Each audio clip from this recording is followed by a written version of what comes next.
Hello, everyone, and welcome to the show where after the collision, we sift through the wreckage.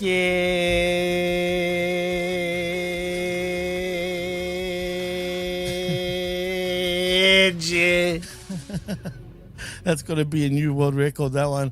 The Wreckage. I am your host, Jimmy T.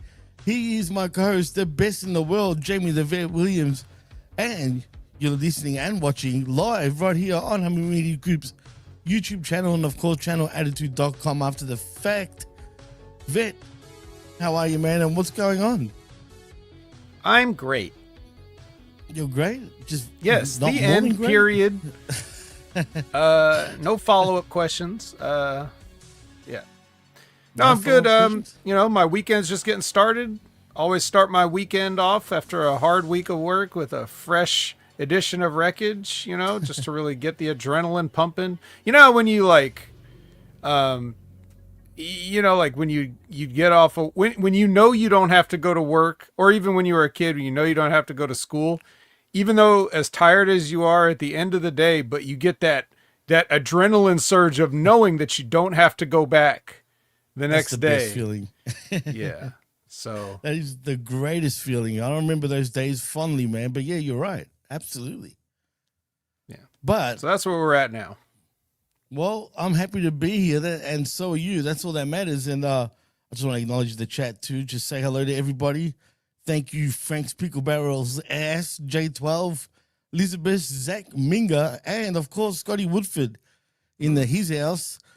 Thank you for joining us. But Vet, I don't know, man. I'm a bit up in the air with AEW this week. I felt like Dynamite was going to put me to sleep, but yet Collision seems a little better, in my opinion. Am I wrong? No, I think Collision kept things moving. There was stuff that didn't seem like it had as much consequence, but at least it didn't last too long. They crammed a lot in on that Collision, really seemed like. So good for the people that have short attention spans.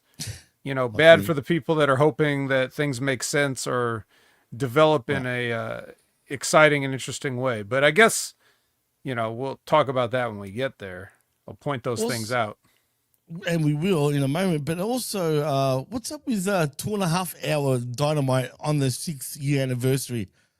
Who does shows like 2.5 hours? Shouldn't it be 3? Yeah, it's funny, right? Because the first thing I thought was like, so you're getting a bonus scheduled half hour when sometimes you go damn near a half hour over. So does that mean that you have 2.5 hours promised and you're still going to go over? Like, are you going to go 235, 240? Like what's the overrun? Or will you actually end a show when you say you're going to end a show for once? Who knows? I'm actually curious, even though it doesn't matter to me because I'm never watching it on TBS anyway. Yeah, well, yeah, that makes 2 of us. It's just weird, man. That's all. Now, as far as the news goes, again, it's been a slow friggin' week. I don't know if you've watched. Obviously, you and Ray will cover it this week on the next level. But did you watch No Mercy at all yet? Nope. No, I'm not going to say nothing. Then it's better that I don't. But I'm surprised. That's all I'm going to say, in my opinion, anyway. What is it around here, man? She why is it so nothing going on? Oh, well, since you do the Impact Attack, as a matter of fact, you and Brandon, what's this about Ash by Elegance relinquishes her TNA Knockouts world title and stepping away from in-ring wrestling? Is that a fact? Is she just, what's going on there? I don't know. I have not kept up with it. I heard this. Exactly, no more information than what you just said. I've heard the same thing, that she's, relinquishing the title for some reason. I didn't even realize she was champion. Yeah, is this a Naomi situation, or is this a injury situation, or? There's no word on why or what, but I hope she's not coming back to WWE. That's for sure. No. And so I didn't watch Impact. I didn't watch Victory Road. I haven't watched anything. So, oh God, I barely was able to watch the stuff I have to cover so far, so I'll try to have to. Now I'm going to have to watch.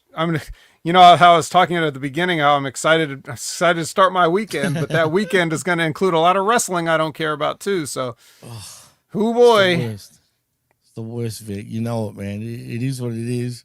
When you have to catch up on crap, but that's our job. Also, AJ Styles has come out and said that he's planning on retiring sometime in 2026, which is very soon. Now, obviously, we don't know the concrete date. I guess whenever he feels like it. Is that a good time for him to retire, or do you think he's still probably got a few more years left under his hood? I think if AJ felt like he had some reason to stick around, he'd probably stay around as long as he wanted to. Oh, for sure. I think the reason that he's looking at retirement is probably because, for what? Like, what is AJ Styles even doing right now? Exactly. I don't know if you. So you're already semi-retired, so you might as well just go the full 9 and retire. It's true, man, and you know he's going to put Cena over to a crown jewel 100%. Like, you know that. Yeah. I mean, look, we'll see. It's going to be sad when he's gone. Because AJ, like I said, man, we've watched him over the years from TNA to New Japan, all the way to him being in WWE, which was awesome to see. But I'll be sad, man, once he's called it quits, that's for sure, man. And what's going on with Edge, you think, Vet? Is he... What's going on, man? Is this all... Now that I watch Dynamite, right, for example, it feels like a work of some sort, man. Like, I don't know if he is going to WWE. I don't get that impression as much anymore, but... Or am I wrong? I don't know, man. How do you feel about this? I don't know. Why would he go there? Well, apparently Cena, for him to be Cena's last match, allegedly. Oh, what? Come on. He should have thought about that before he left to go and, slum it over with all the backyarders. Well, that's true. Maybe he's got a handshake deal with AEW right now, man, for what we know. Fine. Maybe he'll go. Look, I don't care. Is that what you want to see it? Do you really want to see it? Not really. Okay, no. Well. I mean, before I've seen it at their peak. Right. Yeah, we've seen it at the peak. Why do we want to see it in the sad version? Why do we want to see, damn. Well, I mean, I was going to say, why do we want to see Jordan on the Wizards? But even that was better than some of these. Come on, man. Jordan at the Wizards still had a great couple of seasons, man. I mean, I'm just saying, you know what I mean? And he was in his 40s at the time, wasn't he? Late 30s, early 40s. He retired at 40, 41. Officially, something, but anyway, we're not here to talk MJ. But yeah, there's that. There's really not much going on. I mean, it's been kind of quiet, man. The last everybody, couple of weeks, it seems like we got at least a couple of people that want to talk about Gail Kim, but I don't. Okay, we can go there if you want. I don't have all the information, so if you're going to bring up the story, like I want to make sure we're a little bit thorough on it because I usually sort of like. Yeah, normally what happens is somebody will bring up like a half-assed version of the story and then I'll comment on that and then I'll read a bunch or hear a bunch of information later and be like, I wish I knew that when I commented on it. So I don't really know what she said. I don't know why people are mad. I'll get to it. I just got to dig because it's sort of like early last week sort of news, you know what I mean? Because we're at the end or the start of the week, shall we say. Because it is Sunday morning. By now, it kind of feels old, but it all happened on Twitter, man. But let me just... Well, the first thing... Let me just say with the first thing I saw... Yeah, go for it. Are you ready, or do you still need time to look some stuff up? No, I'm not ready, so keep going. Okay, all right. So perfect. So the first thing I hear about, it sounds like she's I saw a comment from Brett Lauderdale about Gail Kim. That's right. So that makes me think she probably said something about GCW or that type of wrestling or something.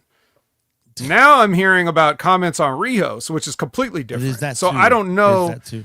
Yeah. So I at first I was just like, okay. And then, yeah, but I haven't seen, and then I probably saw what Dave Meltzer said, but without the full context of everything that's been going on, I really just don't know. Where was this? Was this like a podcast interview she did? Is this one of those things where, No, she was or on was this all X. on social media? I'm pretty sure it was all on social media, but basically she trashed death matches. She hates death matches, right?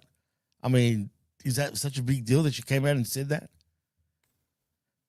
I mean, not to me. Same Don't here. whenever we do the reviews, don't, the first thing I say every time we talk about one of these garbage matches is I say, now garbage matches aren't my favorite match.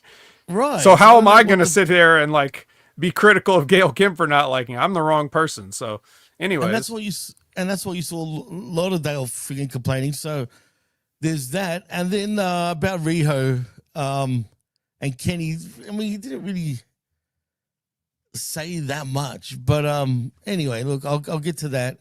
To me, this was the bigger deal than trashing freaking garbage. Anyway, this is what the whole thing is, right? Kim asked for examples. Wait, what was going on here? So, oh damn it, my thing just crashed. But anyway, she just basically said about Riho being. This is a bad time to lose Jimmy because I'm counting on him. Well, maybe I should just already start looking it up myself because where can I find this easily? Let's see here. Let's Google Gail Kim. Hey, sexy picture. Oh, Yahoo Sports is reporting on this. Interesting. Huh. So she was talking about a spot in a death match. Interesting. Interesting. I'm a headline reader now. So, let's try the Yahoo. Let's try the Yahoo thing. That was my first mistake. Sorry. Sorry for my mistake. Let's see. Yada yada yada. Playlist of Cornette's comments. Gail Kim said, oh, Jimmy's PT crashed. Okay, yeah. I know what that's about. That happened to me a couple times. I think I know what he could do to fix it too. I'll tell him that later. Gail said, the only issue that I had was that he made a comment about her teeth. I will say, and I haven't watched AEW in a very long time, but when I did watch Rio, and nothing against her at all, because, I am the biggest supporter of all women who want to make it this business. I did feel uncomfortable watching her because the camera shots would go up her skirt and she was always dressed like a very little girl and it felt improper. I'm also into very believable wrestling. Not everyone is, especially nowadays. It was very hard for me to believe a little girl is being portrayed of that size was fighting the women they had in that division. To put it into context, I find Io, Mia, Asuka, Kairi, and Lei Ying to be more believable, and I don't feel uncomfortable watching. All right. So as far as that goes, she didn't really say anything like inflammatory there, but people are going to take it that way, I guess. But yeah. Yeah, Rio wears that skirt, but she also wears those like the trunks that she wears under the skirt are not sexy at all, so it's not like you're not really seeing anything there. The skirt is just decorative, and that's just a style, I guess, you know. That's a Japanese thing. You got to take it up with Japan. Kenny Omega made a nasty tweet to her about Gail doing the splits for TKO. Okay. These are the same a-holes that will tell you mental health is important, but they shut you down when you try to have an opinion and ignore you when you reach out for help. Yeah, probably. Gail Kim is right and she is the best ever. Yeah, it's interesting. I mean, the TKO thing is kind of interesting. I mean, didn't TNA fire her or something? So I'd be like a little bit miffed there. Then there was, okay, whatever.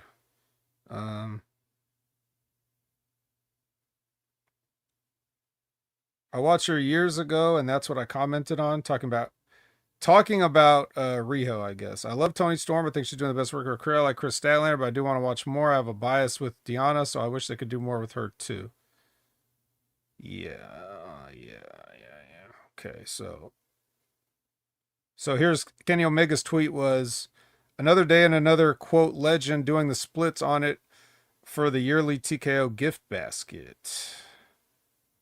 Damn. That's kind of, now to me, Kenny saying that is kind of like,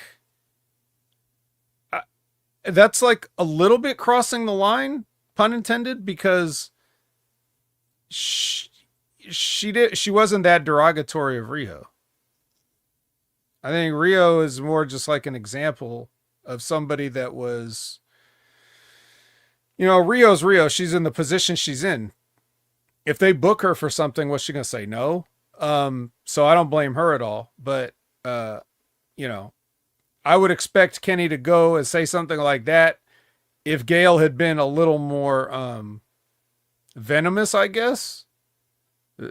I mean, Gail's comments seem pretty measured here. Even if you take them out of context, she doesn't say anything like particularly, mean. So I don't get it. And her response to Kenny was, if you're trying to beat around the bush and misinterpret things like the rest of the Yahoos, let me clarify that you are wrong. And if you're not talking about me, then I'll apologize. But with all the tribalistic crazies out yesterday misinterpreting things, I was, yes, assuming so.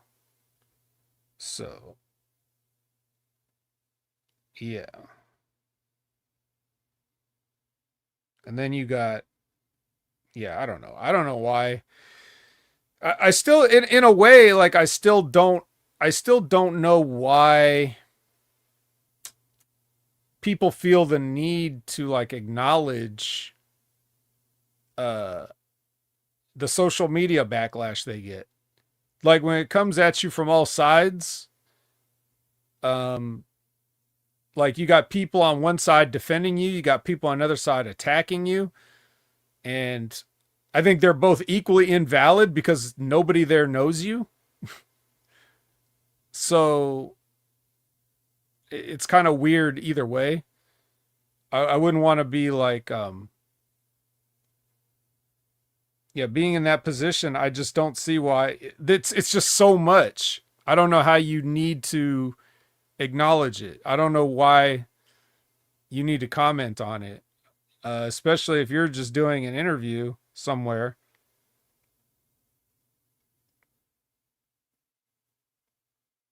But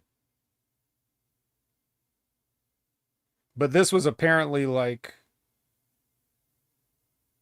the Rio thing started off the Brett Lauderdale thing. Because Jim Cornette said some stuff about Asian wrestlers. And Jim Cornette, as we've discussed here, we talked a lot about Jim Cornette here because I use Jim Cornette as an example of somebody who can no longer be taken seriously when it comes to talent evaluation, because it's based solely on his personal relationships. He will completely overlook anything that somebody that he likes does, whereas he literally because he does, like, for an example, right? I won't even use the Okada example because that's too easy.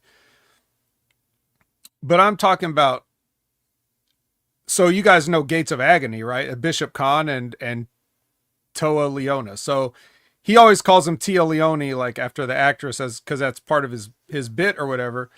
And one of the episodes he was talking about them, he so doesn't know who these people are that he was like, the fat guy, like like Tia Leone and the other fat guy. So he called Bishop Khan a fat guy. You don't know what Bishop Khan looks like? Google that.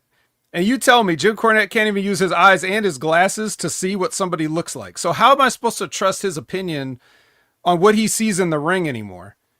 Now, if you want to talk about wrestling history, you want to talk about wrestling psychology and, talking about drawing money and things like that, like in those times, in those eras, and you want to know that kind of stuff, invaluable resource. We'll be very sad to lose him. But as far as like when he's just talking about what he sees in the ring these days, I'm sorry. That's, you got to take it with a whole shaker of salt.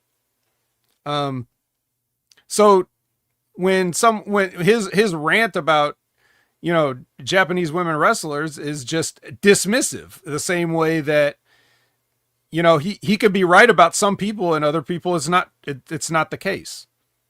So, I mean, asking Gail Kim what her opinion of his comments are,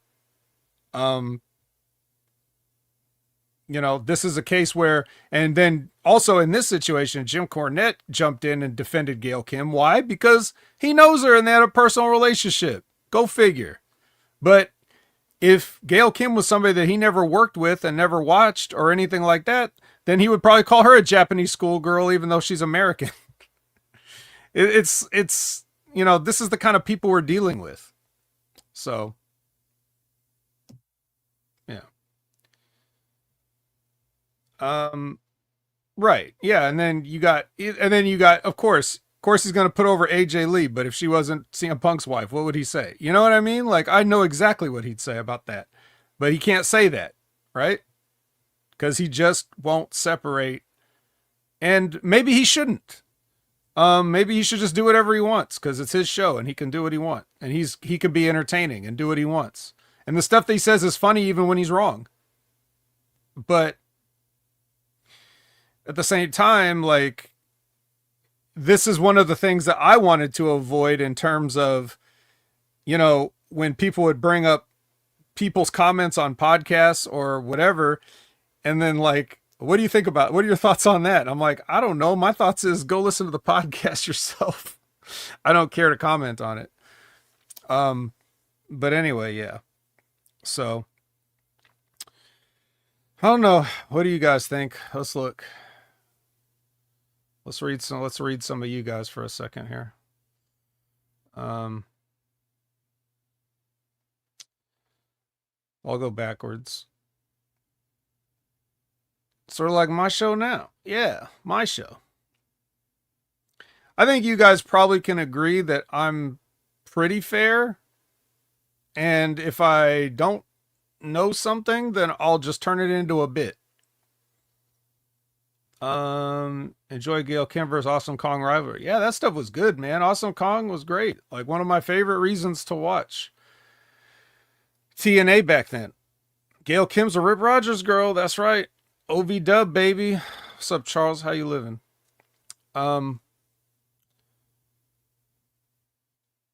Yeah, Canadian. Gail Kim's Canadian. Sorry. What did I say? She was American? Yeah. She's Canadian first. And looks like Jimmy's joining us. Hey, Jimmy. God damn it, man. Screw these damn PCs. Sorry about that. Just crashed once. I was about to get into Gail Kim, but how much have I missed since? What are you talking about right now, actually? I covered everything. And now I was just reading some of the chat comments after I said what I wanted to say. Basically, I just summed it up by saying, this is all just people commenting on comments on comments on comments, and it's all kind of silly. That was my summary, I guess. It was childhood. It was childish shit, really, bro. Like, that's all it was. I don't even know why it became a bigger deal than it was, to be honest. Yeah. No, lad, Brad, it had nothing to do with my internet, man. It was all this stupid desktop that I'm using right now. Is a bit, I don't know, man. Well, I'll crashes. After the show is over, then we'll talk about that because I might have a fix for you. Oh, really? Because you were going through the similar issues, weren't you? Yes, and what I did seems to have worked, so maybe it's an issue that you're facing as well. Okay, because for hours I didn't have this issue. We don't need to talk about it now. It doesn't matter now. Yeah. Let's just keep this thing rolling. Besides Gail Kim, is there anything else you guys want to talk about? Anything that you think we should bring up? So what do you want to talk about? Yeah. There really wasn't much, man. There really wasn't much, like I said. But if anyone else, if we're missing something, please let us know and we'll talk about it. Awesome Kong versus Gail Kim. Series over strong forever. Booker T versus Benoit. Remember that? The best out of 7 match? That's what we're talking about, Hammer?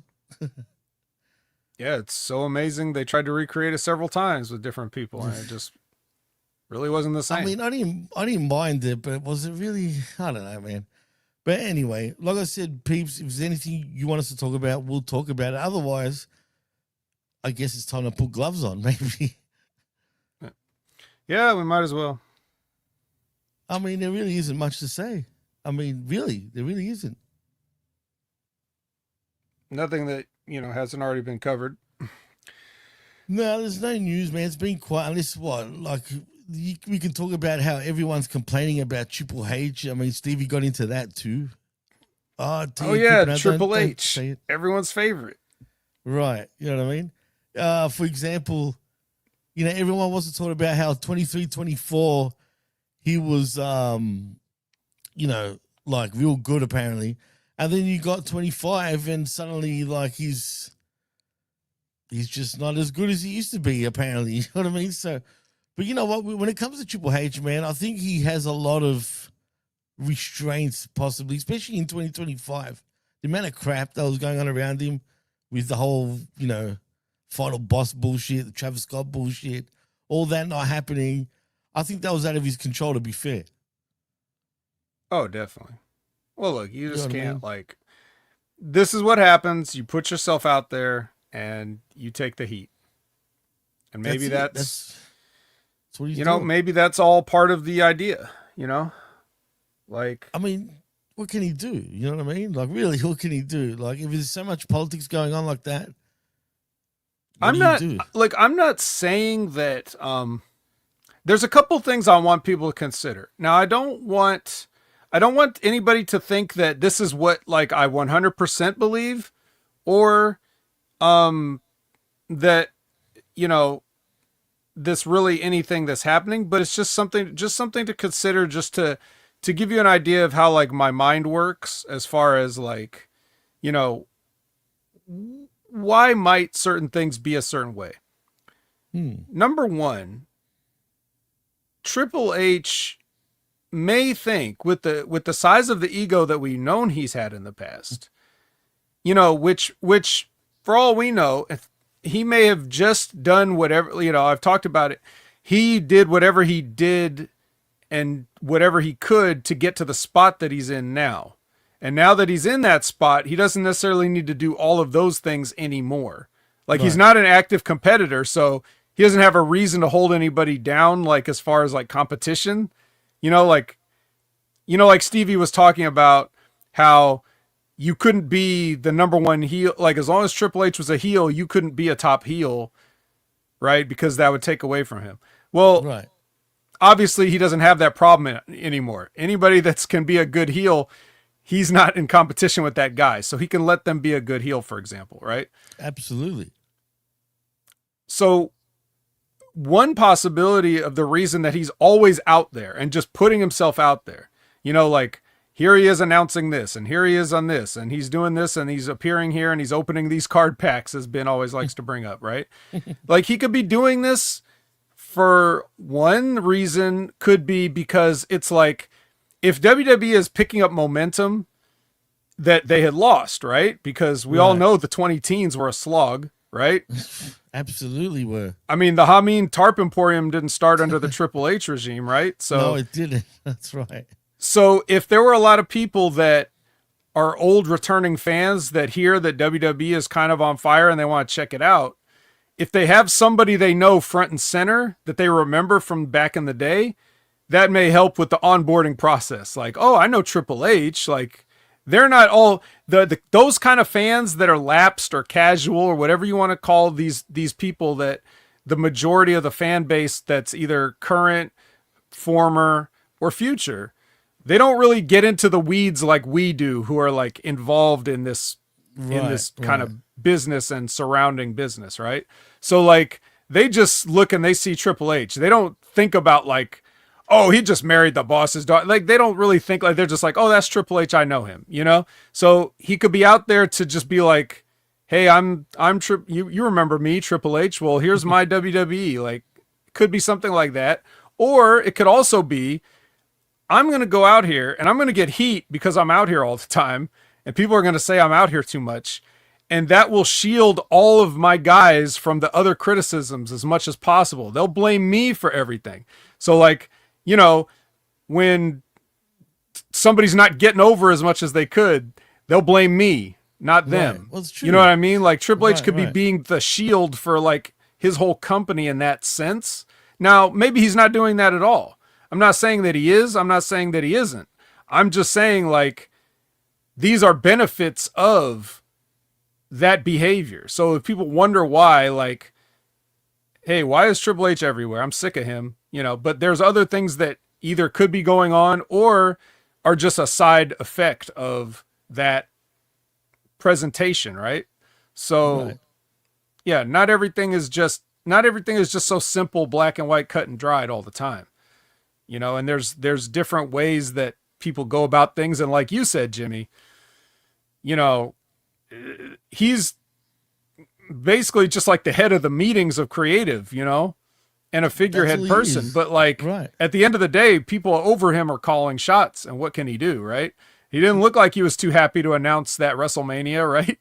I don't think anybody was, bro. That's the thing. Not even the wrestlers, man. Right? So like, odd.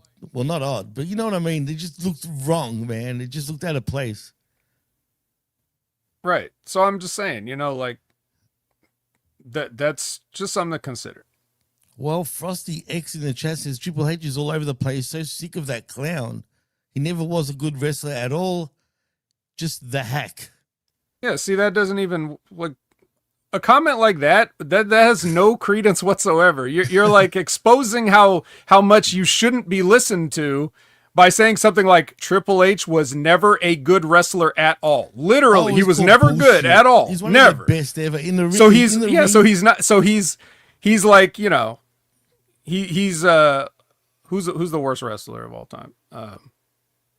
So he's like Giant Gonzalez, right? Basically, it's Triple H here, and then like Giant Gonzalez here. You know what I mean? Like, is that what you're saying? Like, you know, just you got to have some. You got to have some realism in your criticism. You know, you have to have some acknowledgement, right? Be honest to yourself, man. Just because you got a personal thing against him, that's you. And you which whoever Frosty X is does not have a personal thing with Triple H because he doesn't know Triple H. Triple H never screwed him over. Triple H never hit him with a sledgehammer. You know, Triple H never married his daughter. So I'm pretty sure all that. Unless this is Vince McMahon. Are you Vince McMahon under there? God damn it! Is Frosty X actually Vince McMahon? Oh shit! That's why you're Frosty, huh? No, but for real though, man, I never had an issue with Triple H in terms of his in-ring work or anything like that. I was actually a fan of his, always has been, and still am. You know what I mean, in many ways. But come on, dude. See, now we're bootleggers on this. Why? It's all right. You're still watching. So anyway, go ahead with your point, Jimmy. But anyway, I think Triple H gets a whole level of, you know, bullshit thrown on him. Sometimes it's warranted, sometimes it's not, but we don't know anyway. Come on now. Triple H versus Brooklyn Brawler level. Yikes. Two awesome workers, you know? Hey, Brooklyn Brawler, fuck yeah, absolutely, man. But the peeps did say earlier that they wanted us to talk about a particular subject before we go into the Triple H thing. Oh, wait, I want to say, Professor, my worst wrestler of all time, Giant Gonzalez and Chief J Strongbow. That's right. Hey, you're gonna tell me Triple H is worse than Chief J Strongbow? Chief J Strongbow is pretty bad, but John Gonzalez won't even outdo Chief J Strongbow in terms of the worst. Just the worst. He had no business other than his height. What was the point of him ever being in the freaking business, man? I don't know. Oh. Wait, what was your thing we were supposed to talk about? Well, it started with this in Texas, and he asked, and then everybody else wanted to talk about it. He says, vet opinion, is Nia Jax a dangerous worker? She injured Jade Cargill on Friday. Did you see that, by the way? I kind of had the match on. I wasn't really paying attention, but I'm not surprised. Yes. Man, I've been saying it. Deep. I've been saying it for years. But I don't know what happened. I mean, she broke Becky's nose, you know, like, come on, you know, but that was a punch. Like anybody could throw a bad punch or whatever, but it's everything. We all know why she's there, okay? It's because who she's related to, which is the whole thing of the wrestling business, is who you know, who you're related to. That's it.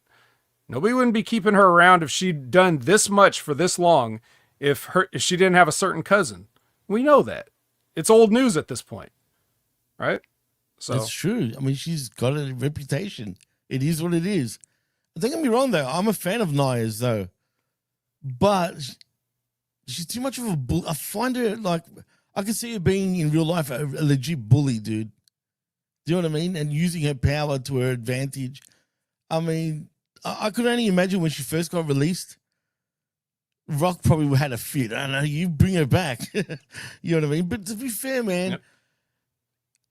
I like her presence. I like her as a character. But if she's going to be like that all the time, then she's got no business being in the ring. Yeah. Hey, by the way, Frosty seems a little cold judging by his name. So before he logs off, can you guys cook him real quick? Can you guys cook him for us? Because we don't have time. So what else? Should we start sifting or? I think we should start sifting. Yeah. All right, let's go. Let's sift through that wreckage. Well, Dynamite, I'll tell you what, dude, put me to sleep almost. You said Dynamite did? Dynamite did. I actually felt, like I said before, Collision was a little better for whatever reason. Okay. So we're going to start out Dynamite. The only way we know how is a hang person open challenge. Of course. Stupid again. But anyway, yeah. That's right. He says he wants to take on the best that the city of Pittsburgh has to offer. And as we all know, that's Lee Moriarty, right? Or was it Lee Marshall? Did you, Shivani, say that?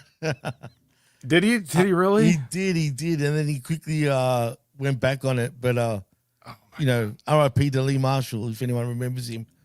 From back in the WCW days and before WCW even. Yeah, he really said it. He said, well, unfortunately, Lee Marshall's no longer with us, so that's what I'm saying. I guess that's why we get.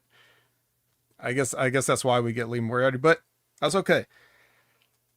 I mean, also an open challenge doesn't have to be from the hometown, just for the record. Well, I guess not. But since when is Lee Moriarty so? I know he was in his hometown per se, but he got a freaking pop, man. Like, you know what I mean? Yeah, somewhat. They had to. They probably had to. I mean, once they heard he was from Pittsburgh, they popped. They didn't know. But that's not where we're going to start. We're going to start with GOA versus Brodito for the tag team championships. Now, apparently, this was supposed to be a trios match, right? And then Shibata was, you know, I guess Daniel Garcia took Shibata out with that stomp on the tailgate party. So they're working, brother. It's kayfabe, brother. Right. Yeah. So once. Now this goes from a trios opportunity to them just getting. It's like, oh well, I guess you can have a shot at the tag team titles then. So why not? Yeah, why not? So Ricochet goes to the desk instead of to the apron, and we have our match, and it's a match. And later on, Ricochet tries to bring in a chair, and he gets ejected, and then. You know, a sequence of events, basically, I'm just cutting this short. A sequence of events leads to a 21 plex for Bishop Khan. You know, the fat guy, as Jim Cornette called him. And what an idiot, bro. The fat guy. And Brodito. I love Corny. Yeah. Now, recently, I will say, Jim Cornette had to watch a match with GOA because they faced the Hurt Syndicate last week or whatever it was. Right. So then he sort of like changed his tune and said he actually likes Bishop Khan and he could do some stuff, and it's the other guy that has no clue. So it's like, okay, well, Jim. Again, almost, but not quite. But anyways, and I also want to say real quick before I forget, you know, we did the super wreckage last week, and apparently I didn't even realize this, and nobody stopped me. But apparently I cut out like an entire hour of Dynamite because, like, I guess I missed it somehow. Like, whatever feed I was watching, I missed the first hour. Like, I started with hour 2 and I couldn't tell the difference. Really? I thought, you know what? If you remember, do you remember what we've done already for the for Dynamite. I don't know if you remember me saying that. I go, what? Yeah, but I guess I didn't know what you were talking about because I didn't know. So sorry, guys. Shit. I cheated you out of an hour of coverage. We still went like 20 minutes over, but I don't think anyone noticed because no one even pointed it out. Heck, I was falling asleep by the end of the show. yeah. Literally. And I was fighting it, man. I was fighting it. But luckily I was still coherent, like I said. But still, man. And welcome, right. Malaka Jones. Yes, I am Greek, by the way. So, Professor, I felt it was fine. Yeah, okay, that's fine. So, here's a question I have. All right, so this became I know they love Brodito, I guess. They love him, bro. But man, were you not feeling like this might have been a time to really give it to Gates of Agony now and just let's just go in a new direction? Absolutely, man. But they fucked it up, man. They're fucking them up already, dude. You know, they were on a bit of a momentum streak. You know, from being jobbed out for years, let's be honest, to finally friggin' like getting something, you know what I mean? Only for them now to just bring him back down again. What for, man? This I hate Tony's sort of way of thinking. You know what I mean? And for whatever reason, he could make a real cool tag team right now that could potentially be pretty over. But I guess he doesn't think. And here we are once again. And I don't like this Brodito tag. Honestly, dude. Bandito and friggin' big guy? Why? Because one guy is big, one guy is small. Like, come on, bro. Like, we're going to have Brody and Bandito. Why? Like, why even put them together? You know what I mean? Can't you just hold out till Buddy's ready to come back and just have them two as a tag anyway? I really just don't understand. And Professor also points out, beat Hurt Syndicate, lose to Brodito. Cool storytelling. Yeah, it's just, So I mean, dumb, but that's dumb. It's dumb. It's straight up dumb. It's idealistic. It's idealistic booking, not business-minded booking. Like I understand that a guy like, you know, Brody King and Bandito individually need more help than the Hurt Syndicate does. Because obviously the Hurt Syndicate, look at them. They don't need help getting over. They're just over. You know, even guys like, even when you see now with the Demand, Ricochet and those guys come out and look like somebody, right? Right. And, absolutely, man. And again, this is going to sound bad after I don't mean this to be dismissive. It's just that Bandito is a luchador among several luchadors. You have lots of luchadors in AEW. But he's a bandit. Yeah. And he does some, like, Bandito can do some cool stuff. And there's something there. I don't care about Brody King at all, but somebody might. I mean, it's not like he's, 100% useless. It's just, No. But like, neither one of those guys, like, the people are not going to get with him. So Tony's trying to make the people get with him by putting them together. And it's his company, so he can do what he wants. But I also don't think that, I don't think it should be at this expense. No, I'm not saying you have to I'm not saying you even have to put the tag team titles on the Gates. I'm just saying, if you're going to do a spot where Ricochet gets ejected for cheating, you could have turned that into some kind of a disqualification or something somewhere, like rather than just have him get beat. Because then you always have the rematch on the line. Like, well, you didn't actually beat Gates of Agony, so technically they kind of should, get another shot someday. But but none of that. Logic, again, you're talking logic, bro, and logic doesn't exist in TK's mind, it seems. Apparently not. Well, let's see if it ever shows up. Because here we have Alicia with the conglomeration. Mark Briscoe says the word of the day is mystery, referring to his partner for tonight. Yeah, even though there are heavy hints, about, things like, Orange, you glad that I got friends? Oh my God, I knew straight away, shades. bro. When I was doing that, I look at D and I'm like, I guess Orange Cassidy's coming back, right? Well, you already knew that. Because even when Kyle was on the phone, he said the answer was whatever. So that was like a week ago. So. At the end, right? Exactly. But also in the background on the screen, we saw the clone hacking in. I actually didn't notice that this time. No shit. So the clone was back. I was wondering where the clone was. Actually, I'm thinking, what's going on there? Well, he's hacking in. Renee is with Camstat now, and Renee asked the tough questions. Like, what's your association with the Death Riders? Which is funny because it's like, I don't know. You tell me. John Moxley's wife is what I would say. But she says, but Statlander says her quote, her word for word answer. I wrote it down because she says things move really fast when you make decisions. Wow. What? Whatever that means. Yeah, what does that mean? I don't know. Things move fast when you make decisions, bro. I mean, wow. Some people think cucumbers taste better pickled. Nah. I've never had a pickled one, and I don't plan to, just quietly. You never had a pickle? No, I've had a pickle, but not. Oh, yeah, it's cucumber, true. Oh, my God. See? There's a blonde moment for me, bro. Hey, all right. I swear to God, that's funny, but. Speaking of blondes, it's time for Hank Person versus Moriarty. Oh. And remember, this is Lee Moriarty's hometown, and he's so over that we need a refresher video package reminding us who he actually is, even though he's the pure champion. It's like, hey, you remember this guy? He used to be on TV more. Yeah, what was it? Cat fucking meow power, whatever the fuck he calls himself. You know what I mean? What is that? What does that even mean? What if he's gonna be something cat related? At least do some cat moves, man. Pretty much. I mean, true. I mean, come on. I don't know. Malako Jones wants to know, what would a Jimmy and Opinion Haver tag team name be? I don't know. We'll leave that up to the chat. You guys come up with some tag team names for us, and we'll pick a winner.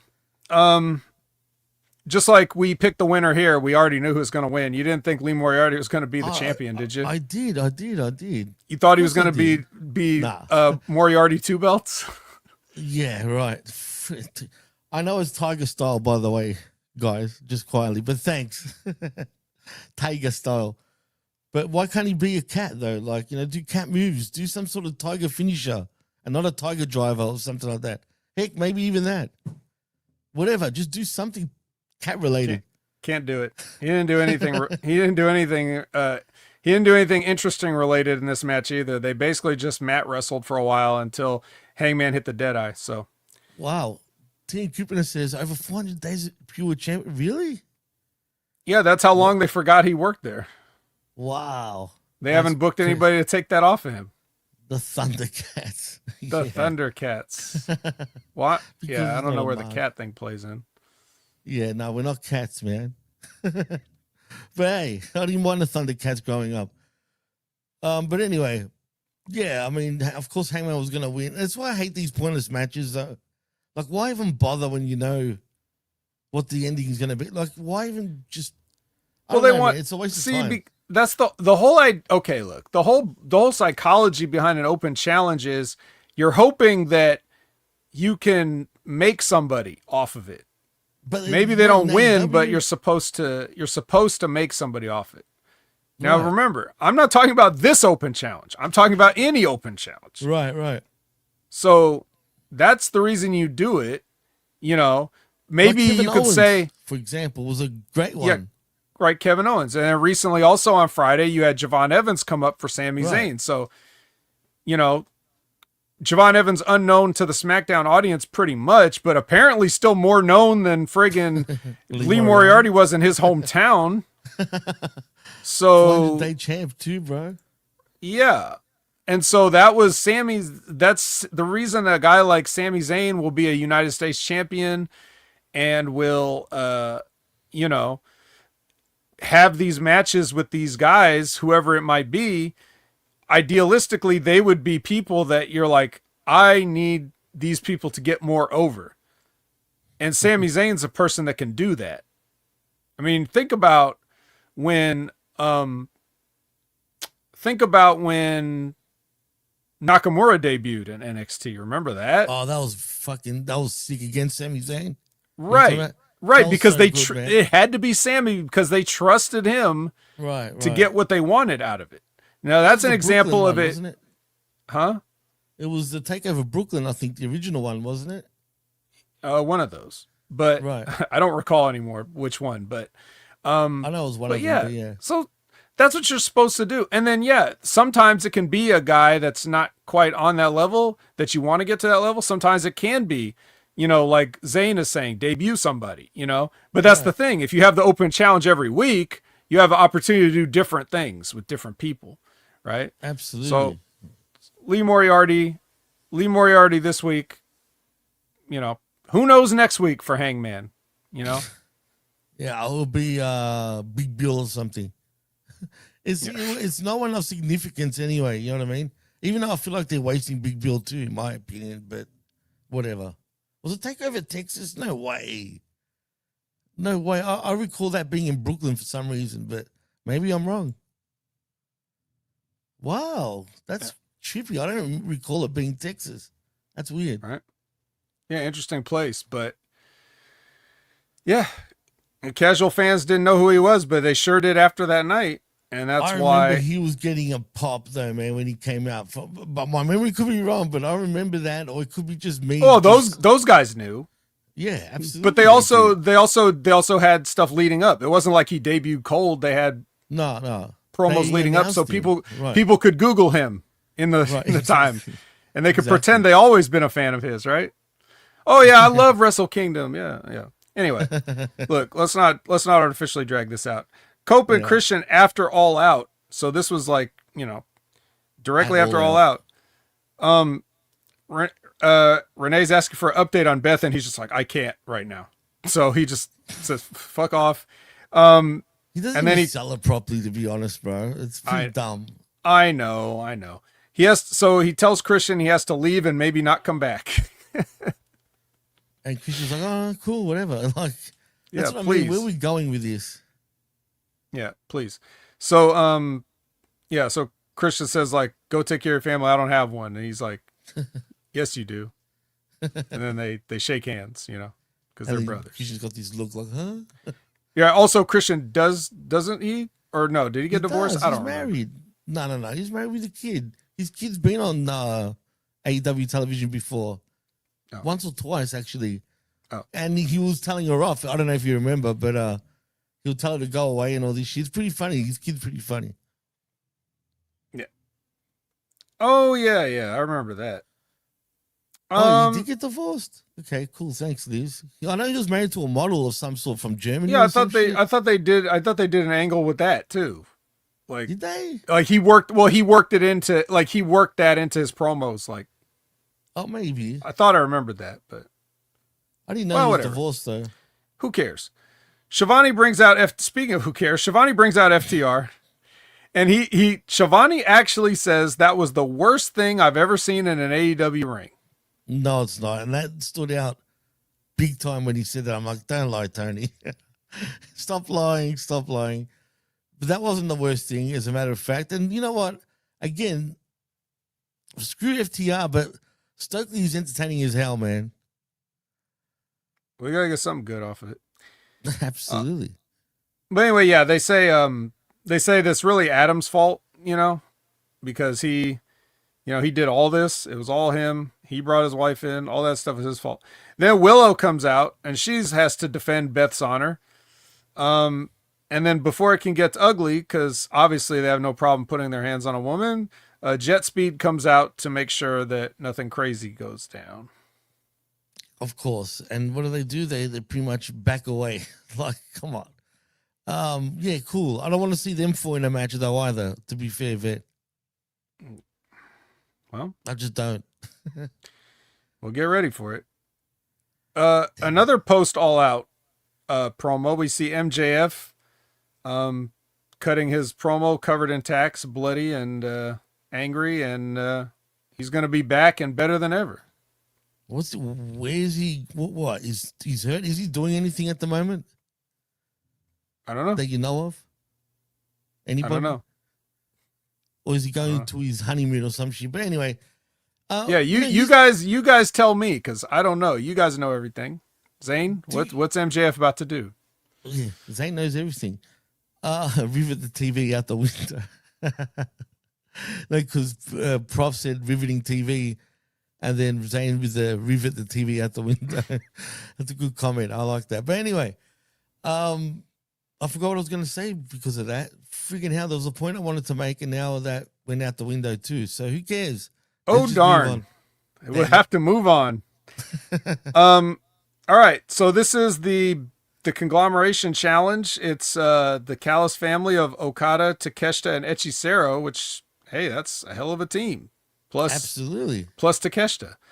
And then you got Briscoe, Hologram, and... Oh, wait a minute.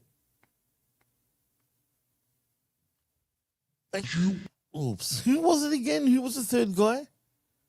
I forgot, man, for some reason. Orange Cassidy? What was I going to do that? Yeah. What was I? Yeah, it wasn't blood orange. It wasn't dark orange. No. I was about to go like orange Cassidy. But I'm like, hang on a minute. Yeah, he doesn't get one of those. Because I'm thinking, you fooling me here? Like, is this a rib? Yeah. Tell me that wasn't uneventful, dude, to be honest. They brought him back, but it felt like, who cares, really? And I don't care, but honestly, like, it was kind of uneventful, like, really, to me. He's got the same shtick. Yeah, because there's 5 other guys out there.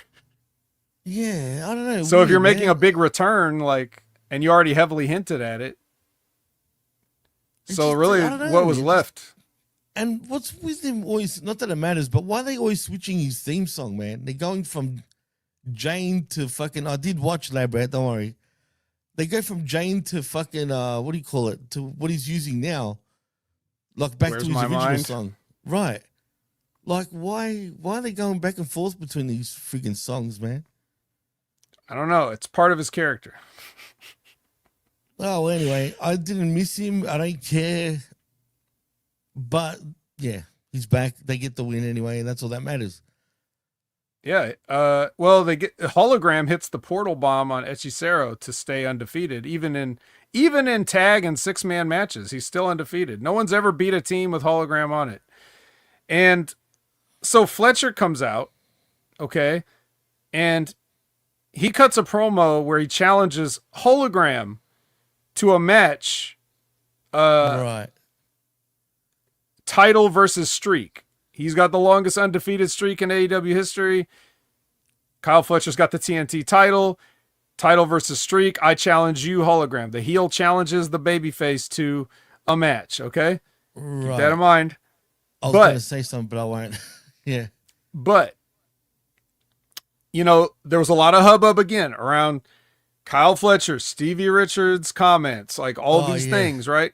Similar to what we're talking about with Gail Kim. And just a little bit ago, we had Stevie saying things where he's basically 99% praising Kyle Fletcher. And that gets turned into like an attack on Stevie or whatever. But I want anybody to try to defend this basic ass NXT level promo that Kyle Fletcher cut here. Like when he comes out on the stage and stands there, like what kind of generic 90s WWF shit is this that he's out there? You tell me how this guy is supposed to ever be a real star in this business when this is his level as far as like a promo is concerned. Is it more than just his voice that annoys you at this point? Do you think he legitimately, like, take away his voice? No, because if he could cut a good promo with that voice, I'd say it was a good promo. All right. So even if he sounded different, it's still, you'd be honest, right? Because a lot of people could just get annoyed by the way he sounds. Heck, it even annoys me because he's too high pitched in my opinion, right?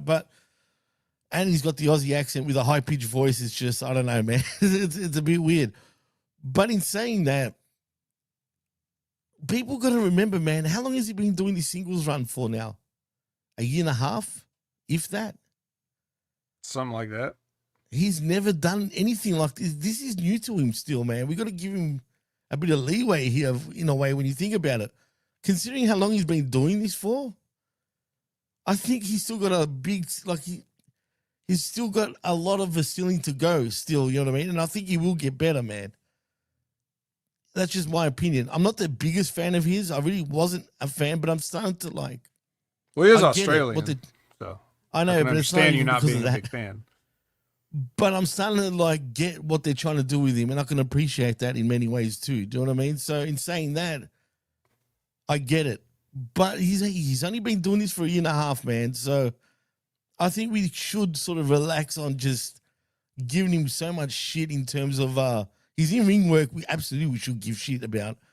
But when it comes to his promo game, I think he's still got a long way to go, and he will learn, and he will get better, in my opinion. Well, time will tell. We'll see. I think time usually ends up telling in what I said years ago. So, well, yeah. You'll all remember when I said Kyle Fletcher would never be nothing. And you could try to force people to be something. You can definitely push people way beyond their skills. Right. So just if Kyle Fletcher ends up at the top of, WWE with a Roman Reigns like run, if he's doing the same thing that he's doing today in terms of promos and or matches or whatever else, or presentation or anything, I'm not putting it over. I'm just saying, well, you can push him all you want. He's still a cheese sandwich or a Vegemite sandwich. Well, yeah, that's a bad sandwich though, Vet. If it's a Vegemite one, that's a bad taste. Just quietly. All right. So anyway, but I just think I'm going to give him the benefit of the doubt for now. All right, good for you. Taking a nice stance. Renee and Mina Shirakawa, she does a promo. It's better than Kyle Fletcher's. Jungle Jack vignette, where he, somehow this vignette still seemed evil, but they're supposed to be Jurassic Express again. So this is Dark Jurassic Express. Could it be? Could it be Dark Jurassic Express? Could be. Right. Well, anyway, this shit was cringe. Again,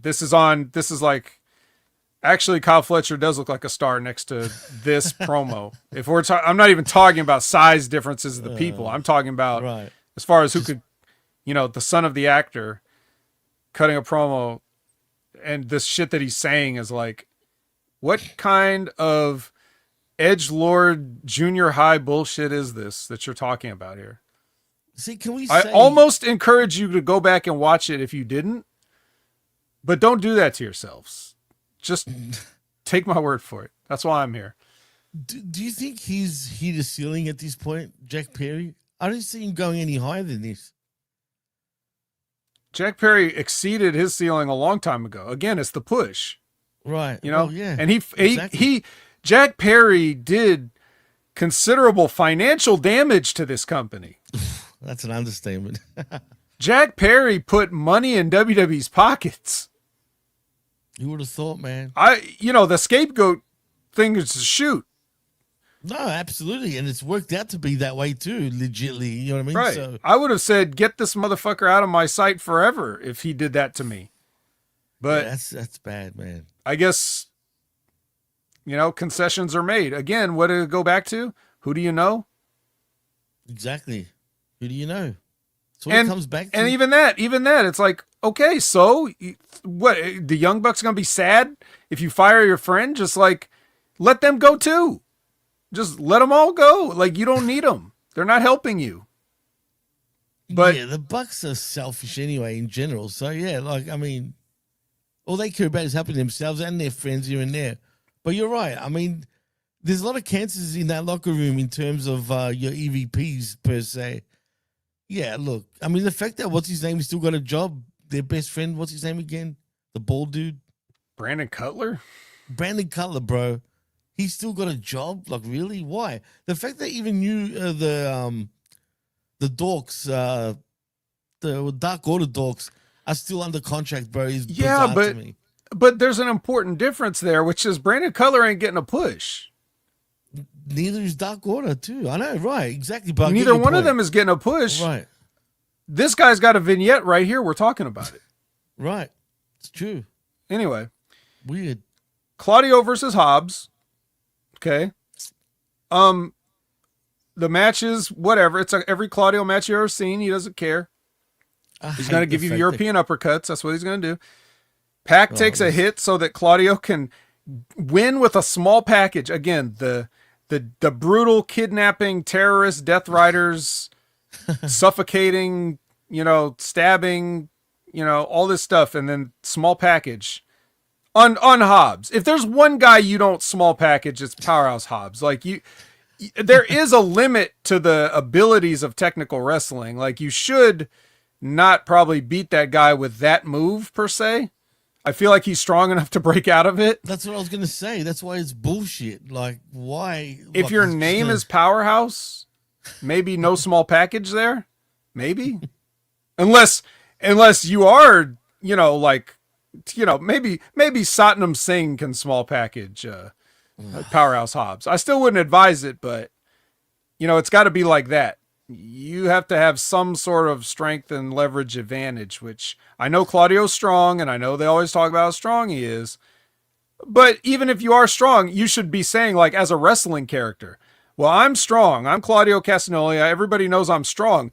But how strong is this guy? Because he breaks out of my stuff. Like, you know what I mean? You're supposed to put him over. That's your job. You're supposed to put the babyface over. Even if he has to go under, you have to put him over. You have to make it seem as though he should have beat you if it was fair.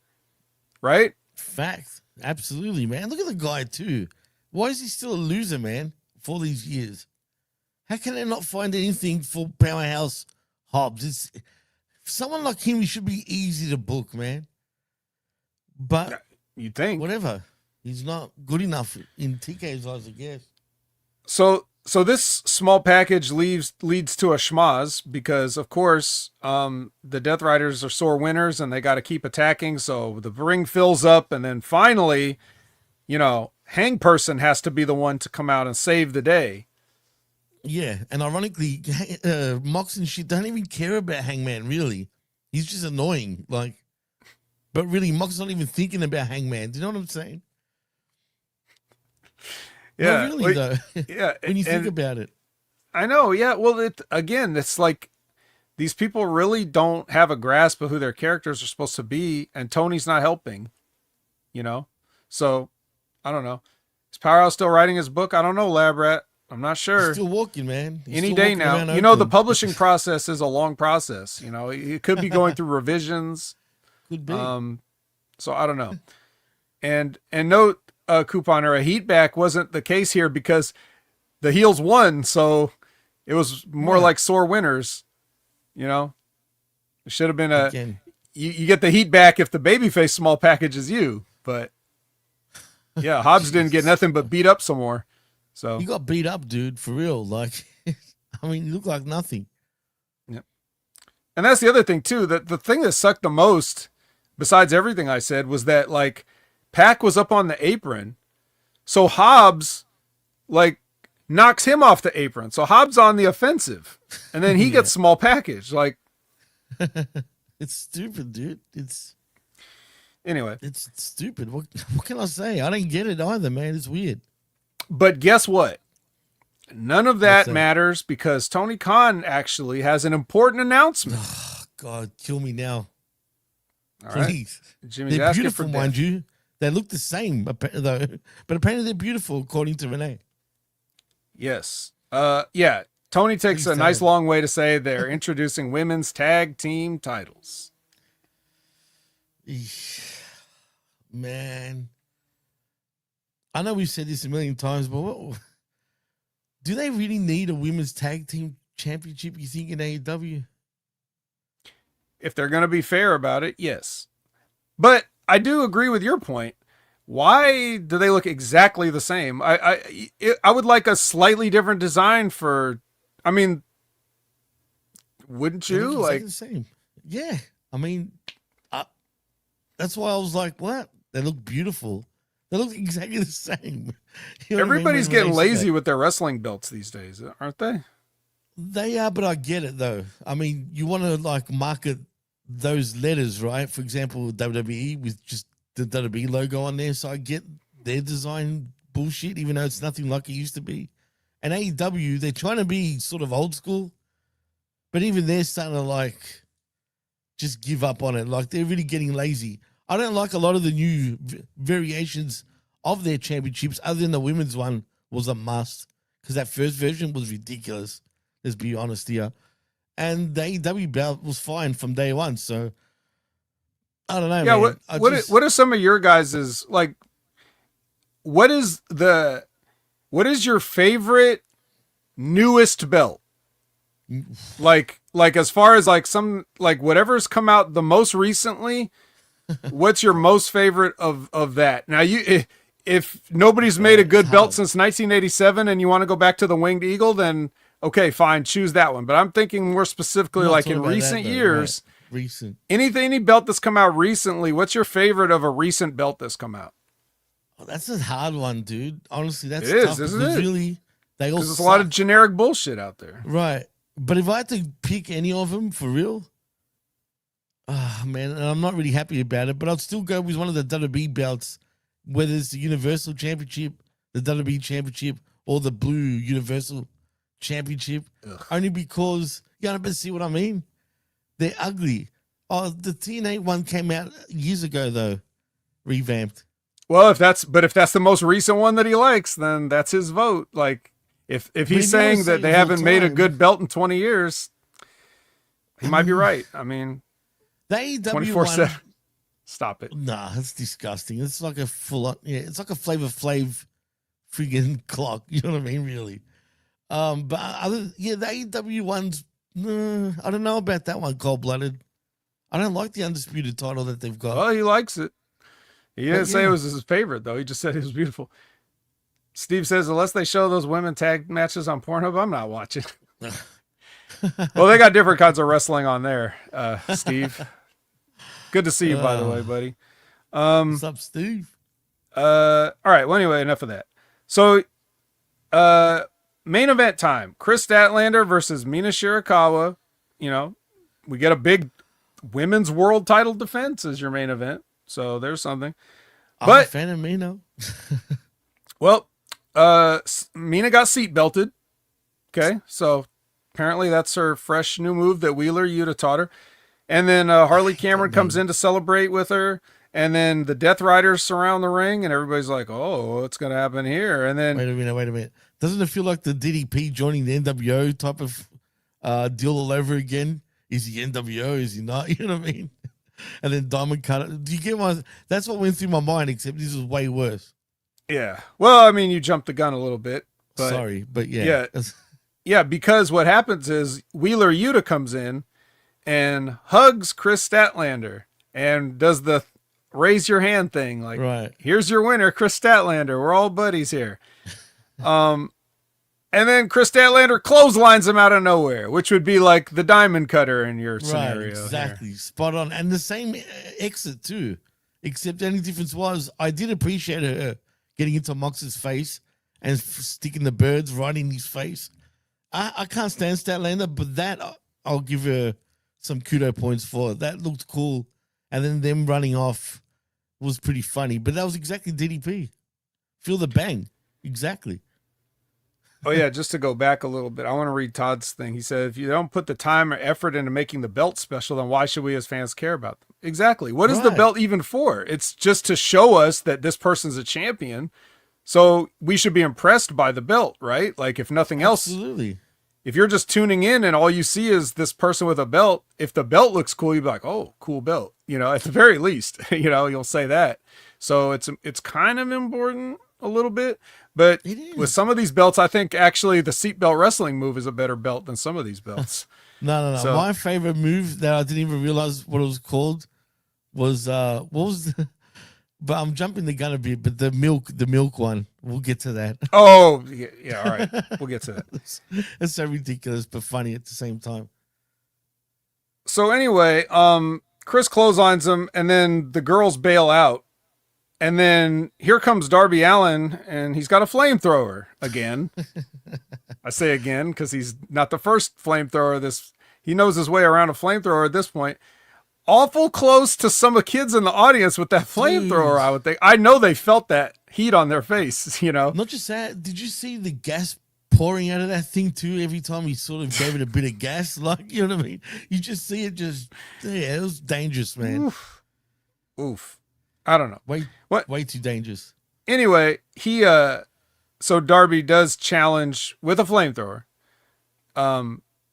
He does challenge Jon Moxley to an I Quit match. Right. After he got buried alive, pretty much. After he got buried alive.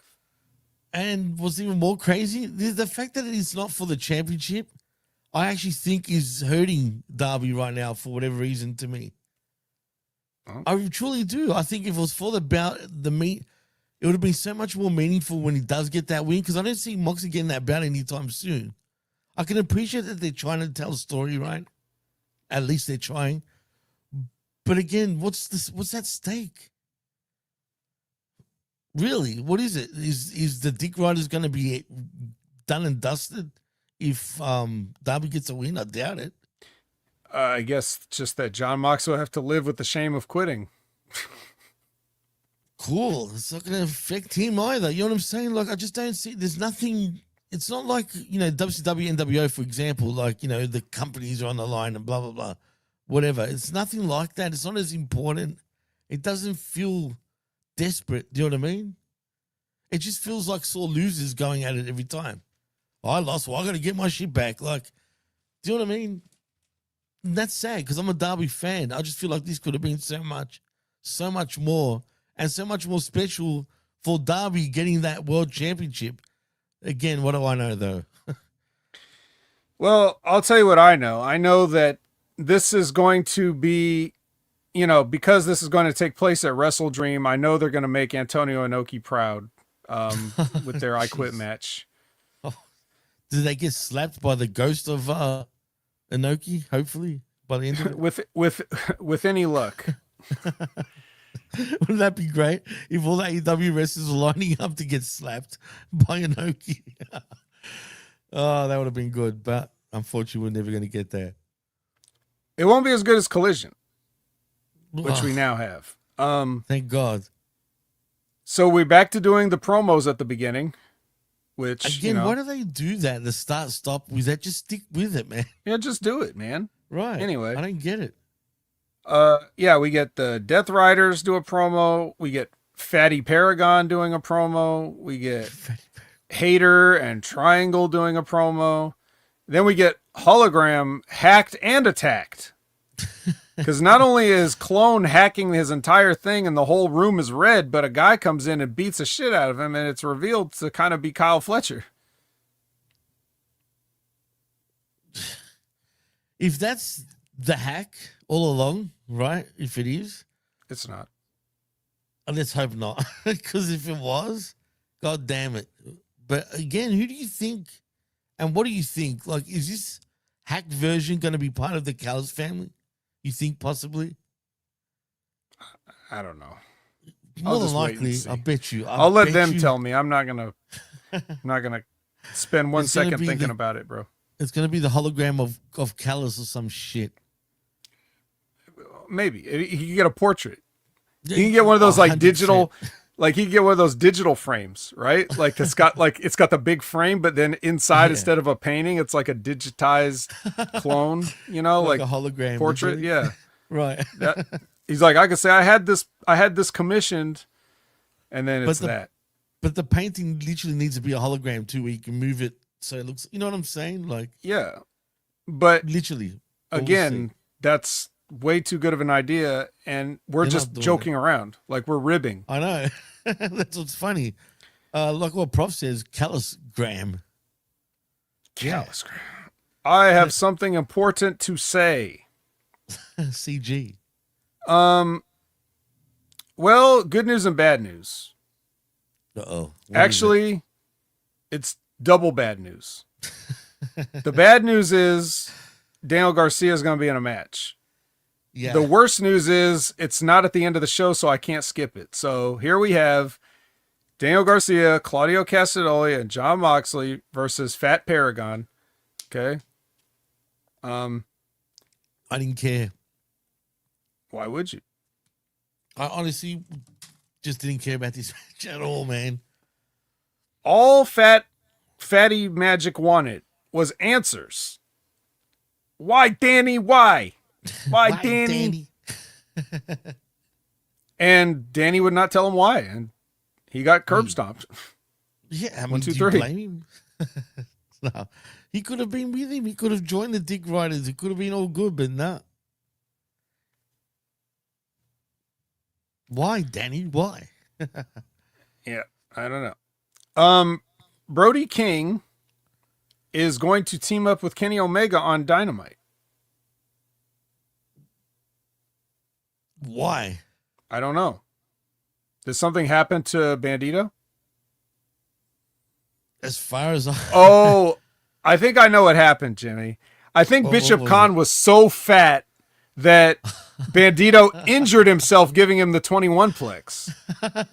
Like hoisting all that fat weight of fat Bishop Khan back over his head. He probably threw out his entire back, his whole torso, really.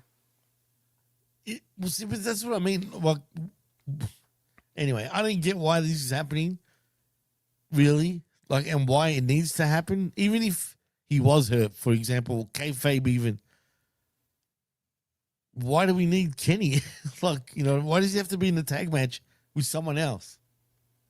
I don't know, but it's the 6th anniversary of Dynamite, so Okay, cool. That makes sense, right? yeah, I mean, yeah. Jesus. All right, Yuta and Shafir versus others is what I I wrote. like this though. Yeah, so well, one of the others was Rachel Ellering. I forgot the guy's name and I wasn't about to rewind it. But yes, what you were talking about earlier is that like front-facing sleeper hold that Marina likes to use, which apparently is called the Mother's Milk, maybe? That's it. Mother's Milk. That popped me. I didn't know it was called that. But when, what's his name, said it, McGuinness, I'm like, get the hell out of here. And then when I'm looking at it, I'm like, oh shit, it makes total sense. But the cool thing about the move, yeah, it looks like, you know, she's breastfeeding him, right? But it's not just that. It actually looks pretty decent the way she's got the hold on, you know, around their head. But the fact that it looks like they're sucking on their tit is kind of funny though. So big pop to Mother's Milk as a finishing move name. It's stupid, but it got me laughing. That's all I got to say. Yeah. Well, then she gets on the mic and cuts a promo where she threatens to kill Chris Statlander. You better kill her. And then, yeah, that was that. Yeah, if she doesn't kill her, oh man. I mean, shit. Stop threatening. Stop everyone threatening to kill each other for crying out loud, man. Yeah. Hang Person steps into the ops. Again. Yep. Why is he always have to get, is he the judge now of everything? He's a champion, right? So it's his company. Yeah, but I guess. We all I'm know not when you're talking the about- champion, you run everything and you make all the Right, decisions, exactly. right? We learned that with John Moxley. And we learned that with Kevin Nash back in the day. Oh, yeah. So He was really. Booker Yeah. of WCW. I'm just saying. All right. Next is the Acclaimed in their forced reunion versus the Swirl. I didn't know they had a name, but now we do. The Swirl. I like this Well, match. they never did before. Right. Put it that way. So what are they? Are they some sort of ice cream? Is that what's Yeah, going on? because you have Vanilla Baby I get it. and, And- Chalky Lee. It's not Shoddy Lee. It's Chalky Lee now. Oh no, man. What Jesus else are we Christ. supposed to? I mean, Well, how else you're are we right. supposed to I didn't interpret think this? of- But now you're right. I mean, yeah. Swirl. Man, it's too bad Frosty X didn't stick around for this. All these ice cream related jokes. It's just, man, I miss that guy already, you know? Zane says Vet likes a swirl. Yeah. I was laughing as well.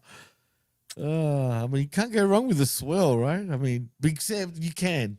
Because it Yeah, involves you a can. particular You definitely flavor. can.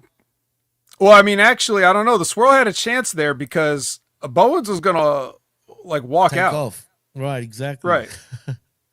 Like but- of the two guys, the guy that's clearly the heel, Max Caster, was in the sympathetic position of almost being left by his partner. And then not to mention the hot tag, bro. Right. You know what I mean? Which is backwards hot tag. But anyway. That tag was so hot, it melted the ice cream. And so they made a big old comeback. The only reason he didn't walk out is because Jerry Lynn said, "Don't walk out." He was like, "Oh, all right." Yeah, but you know what's dumb? Where's Billy now? That's it. We're going to pretend he was never, like, the big reason about them. Like, you know what I mean? I just don't like how... Yeah, I don't know. Maybe he's gone for good. Maybe. I mean, he did just come out on the video game, right? On WWE 2K25 last week. So, yeah, maybe you're right. Yeah, so anyway, so Max Caster, Chalky Lee eats a forearm from Bowens, and Max Caster gets the roll up. Hey, man, at least this match told a story, man. You know what I mean? Really, it told a story, which is rare these days in AEW. We're not running down the match, are we? I think we're just making ice cream jokes. Yeah, I'm just pointing out that it actually did tell a story, and hence why I kind of enjoyed the match in the end. Yeah, Couponer says that tag was so hot it melted Frosty. That's right. There you go. It sure did. But one sad thing at the end, though, Jimmy, no scissor. Yeah, unfortunately, it is. Bowens did the thing, like looking at his fingers, like, should I? Nah. Yeah. And they both went their separate ways too. One through the crowd, one through the curtain. Mm-hmm. But I like how they're sort of dysfunctional. But have them win the tag bouts even like this would be hilarious. But that's not happening anytime soon. Speaking of tag teams, I just want to ask, is what's it called? Private Party still contracted with AEW? Oh wow, I don't know. I've thought about them in a while. I thought about him. You know why it came into my head? Because I saw Quinn on the internet out of nowhere and how big he looks, bro. If you see how much muscle he's gained, oh my God, bro. He's huge. I kid you not, man. He's gassed up to the gills. Picture that, man. And that's when I'm like, oh yeah, Private Party. Totally forgot about him. They were out of sight, out of mind. But I am impressed with his size. We'll see what goes on there. I thought that we were actually interested in him too at one point. Yeah, allegedly. But when let's see what happens when he gains all that size and tries to wrestle like he always used to wrestle and gets hurt. Nah, he'd be pulling every single muscle in his body if he attempts to wrestle the way he did. But he's pretty big, dude, for real. All right, so matriarchy promo. I'll be honest, I wasn't listening. He cares. So sorry. Don't be. They did this weird sort of like promo for like some Florida shows they got going, where they did it like instead of championship wrestling for Florida, it was like AEW wrestling for Florida, and they had like the VHS tape graphics like the Outrunners use, and Tony Schiavone was doing his Gordon Soley impression, saying all the Gordon Soley like catchphrases, like Crimson Mask and But what does this mean though? Like, what is this? Like, really? They're just talking about some shows they're gonna do. It's just a promo for shows, like the classic, like the classic, old wrestling stuff that would show you when it's coming to your town or whatever. Cool. That works, I guess. I mean, they're already based in Florida, but it doesn't matter. Let's just not think about it too much. So Lexi asks Ty J about the tag team titles. Like, you guys like them? And they're like, yeah, this is our dream. Why are they being antagonistic to their fan base? That's antagonizing me, bro. What do you think of him? You mean Anna Jay wearing one bra and then another bra on top of it? Well, that's antagonizing. But for real though, I know. But no, let's be real though. Don't ask them, do you like him? Do you think they're gorgeous? They're exactly the same as the male version. Stop it. Like, just stop already. To be fair, I didn't remember if she actually even said that. I was just... Oh, well, if she did, I don't know, because I don't remember the promo either, but I'm just right. saying, Nobody could remember anything except Anna Jay's 2 bras. well, you know, I mean, she's 2 gorgeous, bras. but why 2 though? Because one's not enough. Because if you just wear 1 bra, it looks like you're wearing a bra. If you wear 2 bras, it looks like an outfit. I guess. I mean, don't know. shit. Where's Liz? Liz, why is she wearing 2 bras? Is she Anyways, next, speaking of bras, next we got the Outrunners and Dalton Castle. cold? Okay, weird. But I like the Versus Marlboro some- friggin' look, by the way. Yeah, versus some guys. Who was it, actually? She needs extra support. I according don't to Liz, know. By the way. Yeah, just too much. She wants Jack Perry to do twice the work. 2 bras mean better gravity. And apparently, according to Liz, no women willingly put on 2 bras. We want to get the bras off, for fuck's sake. I see. Well, that's So good to maybe it know. was like maybe she fell asleep with 1 bra on, and then one of the other wrestlers put a second bra on as a rib. I mean, I don't know. Maybe. It's like the new drawing. It's like shaving an eyebrow or like drawing on a face. I don't know how you Extra do it, bra, gotcha. No, that sounds pretty, corny though. To be fair, man. I mean, come on. Hey, you know what else is corny? Commander versus Kyle Fletcher. Wow. Now you want to put your Predator star over, right? Why did it take guess him so. so long to beat this guy? 1, 2, Commander nearly pulled off a freaking upset. Why? Like, I don't get it, dude. You're supposed to be pushing your proto star, right? But Commander took him he could have won. Commander nearly commanded him. Almost. Like, I mean, come on, man. That takes me out. Again, why should I get into this guy if you're just showing me that he struggled to beat Commander, who essentially is nothing but a glorified jobber in his company, is he not? Essentially, if he's ever on TV, in his defense, maybe he's on Ring of Honor every single week. I don't know. But here's the thing. This is when people say, like, Stevie said Kyle Fletcher needs to learn how to work. Okay? That's probably one of the things that got him in such hot water with these marks, right? Because you Right. hear that and they don't know what it means. I'll tell you what it fucking means. If you go and if you remember, Jimmy, when this show first started, Is it remember this I had show? to come on here Right, and I had to Wreckage. set Chris Am straight because he was mad that Jay White pulled he pulled 10 minutes with Commander in his debut, right? Right, but that was a different situation at that time, though. Well, what I'm saying is I had to explain it then, and I have to explain it differently now because that was a guy that knew how to do it. Right. This is a guy that doesn't. Okay? Plus, Jay White's gimmick sort of does that, though, in a lot of matches. Do you know what I mean? Where he's sort of like that and then pulls out the win. Like, do you know what I mean?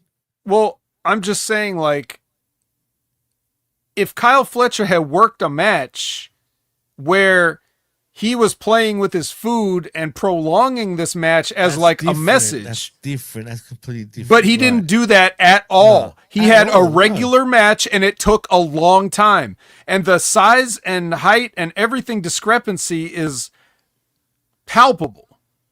Like you see it, like it's so visual, the difference in these guys' size. If you're not trying real. to tell the story of the underdog and the guy that's way too overconfident and is not ending the match, even though he has several opportunities to end the match and he almost gets upset, that's a story you could tell. Kyle Fletcher probably has no idea how to tell that story. Kyle Fletcher only knows the story of we do moves to each other until the match is over. That's the only thing he knows. He doesn't understand professional wrestling. He understands doing moves in a ring. That's it. Hangman 2, 80% of the other guys too in every company. I'm not even just singling out AEW. You all know how to do moves in a ring, and that's why when people call you the video game generation, that's what it is, because you grew up playing wrestling video games, but in wrestling video games, even if you knew how and wanted to, you can't have psychology in a video game match. You have to just beat the computer or another person. You can't psychology. Even in Fire Pro Wrestling, there was a mode.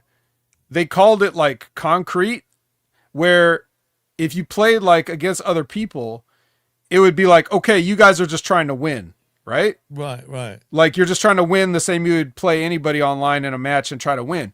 But then the other match, I forget what it was called. Maybe somebody knows that could correct me. But the other type would be like, you play against a person, but just like a match in real life, you're working it. So like you go back at you're playing against another person, but you're both cooperating to make the match look like a real wrestling match, where you go back and forth and have spots and everything. So you let each other do moves to each other to try to create the flow of a psychological match, right? It doesn't work in the video game though, to be honest. Though. There's whole communities of people that would do it. I'm just saying, like, it was a style, it was a distinction of style in the game, because if you picked concrete, you're letting the opponent know, okay, this guy said concrete, he's not fucking around. It's just we're shooting, basically. Like, we're gonna see who's gonna win the match by any means necessary. The other mode is cooperative. It's almost like co-op play. But anyways, the point is, other than that, any other video game match, you can't have wrestling psychology. So Kyle Fletcher has no psychology. Period. And again, I'm going to say what I said before. The fact that he's still very new to being a singles guy, he's learning, man. That's all I'm saying. I hope no. I'm not going to let you go. Let him off with that, because fair enough. It don't matter if you're in a tag team or not. If you don't have wrestling psychology outside, you don't have tag team psychology either. It was just It was just him and Mark Davis making other guys take hellacious bumps. Yeah, and Davis has no idea about psychology either, to be honest. You know what I mean? Yeah, both these guys, both the guys suck. Whatever. Anyways, he does take a long time to beat Commander, but he does beat Commander. He used the Brain Buster, of course. And then Fletcher says, "Well, I took out Hologram, so I need somebody to step up." It's like, wait a minute, you just stepped up to him and challenged him, and then you took him out. So what sense does that make?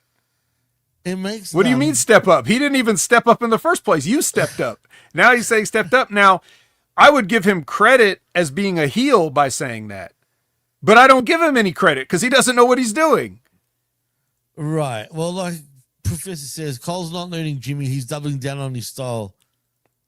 I mean, there's truth to that. It's not even a style, because a style would indicate that it's a choice you're making. You don't have a choice because you just don't know anything. Right. That's a great point. Also, I mean, whatever he's I wish he had a style. He doesn't. Is just is really like, I don't know, man. Well, you're right. What style? He thinks he's it right now. That's another thing that irks me deep down. I truly think he thinks he's it. But whatever, man. Like, whether he does get to you. Whether he does or doesn't is irrelevant, because it's happening. Right. And if no one's going to correct it, then nothing's ever going to change. Speaking of correcting, and you brought up Stevie as well, I just want to point out one thing. Did you notice James talking about how the game character, I know it's off the subject, but it just reminded me, how the game character that Triple H, was known as the Game, was meant to be given to Owen Hart? That's not true, James. That is completely false, by the way. I just wanted to point that out, because he thinks he's right about a lot of things, and I've noticed he's wrong about a lot of things. And Stevie knows it too. Like, he'd be like, "Oh no, I'm pretty sure it was like this and this." He'd be like, "Oh no," even though Stevie was there, for example. But I just wanted to point that out. Well, in James' defense, he did tell Stevie to check with Russo, because Russo said, he wrote that game thing for Triple H. Well, there you go. I don't recall. I know he said that. I know Russo said that in the past. He said he gave Triple H the game thing, but if he meant for Owen Hart to, if he meant for Owen Hart to be the game too, then I don't know that part of the story. That's why Stevie has to confirm it, but we'll wait and see on that. Right. Anyways, so like I said, Kyle Fletcher needs somebody to step up to his TNT Championship Challenge, and then that's where we leave it. But then they already have a graphic saying Orange Cassidy stepping up to his challenge. So it's like, wow, that was really quick. That was so fast. You know, didn't they used to say in these companies that wins and losses mattered? Yeah. Now they don't, but on top of that, there's no criteria on how you become number one contender anymore. Well, you just step up.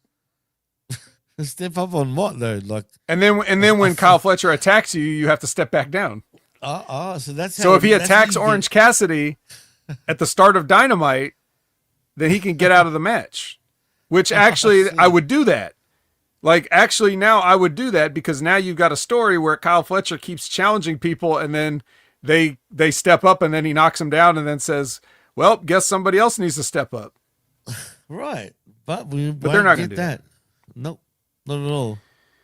Now, the next match is Big Bill and Big Business Bad Apple Bounty Hunter Brian Bekeith versus Eddie Kingston and Hook. And Hook grabs the microphone from Eddie Kingston, which is never an advisable thing in this situation. Never. And says he talked to Tony Khan and he made this a tornado tag. So it's a tornado tag. I'm actually happy about that. And they announced it like that because that way it protects their bullshit, does it not? So from now on, TK, if you're going to not care about if the refs don't care about tag matches and the rules, then just call them all tornado matches, man. That way, who cares? The ref doesn't have to stop them from anything, right? AEW, where the tags are tornado. Where the tornadoes come and play, right? Exactly. Didn't they used to call it a bedlam match originally? I don't know if anybody ever called it that. I'm pretty sure it's the same thing. But anyway, I digress. Yeah, so, you know, it's a tag team match. And then they hit the back fist. Eddie hits the back fist on Bekeith into the red rum, and he taps out, of course. I still don't like the fact that Eddie Kingston and Hook sort of won, though. Because I try to be realistic here, man. Look at Big Bill, right? I know Brian Bekeith is small, but I feel like give him a bone, man. You know what I mean? Give him something. I know, look, obviously Kingston and Hook are the wrong guys, but do you think this is leading, obviously, to a Hook versus Kingston where the story's going to be about Kingston teaching his kids some friggin', you know, like some respect and some manners to the point where he's punishing the kids so bad that Taz is going to get involved. He'll be begging him, just stop it. You know what I mean? I could picture if he was a full dirty heel, he needs to be straight up heel, though, for this to work. But again, I think I'm thinking way too far ahead, and they're probably not going to go there. But I hope I'm wrong. Well, I don't know. It's an intriguing team, I guess, but I just wonder what are they going to do with it. So yeah, I think nothing. He's got to be right. He's got to be leaning, you think, to some sort of story between these two, right? You think, as long as they don't just quickly do a Jod de Brodito, I think it'll be okay. But the a la carte of it is Eddie Kingston and Hook. Okay, I'll take it. No problem. Both bring different flavors, man, which I like. So absolutely. So Lexi is with the Bangs, and Austin is introduced to Austin here. Cool. You know, Ace Austin is a former Bullet Club member, so he is. But long-term storytelling. Come on. I mean, but you're right, he is. But he came a long way later on. I'm just saying. Well, but still, he's Bullet Club, I guess. Yep. And finally, it's time for, looks like there's been enough talk. It's time for the main event. And it is Jamie Hayter versus what's her name? Fucking she's dark.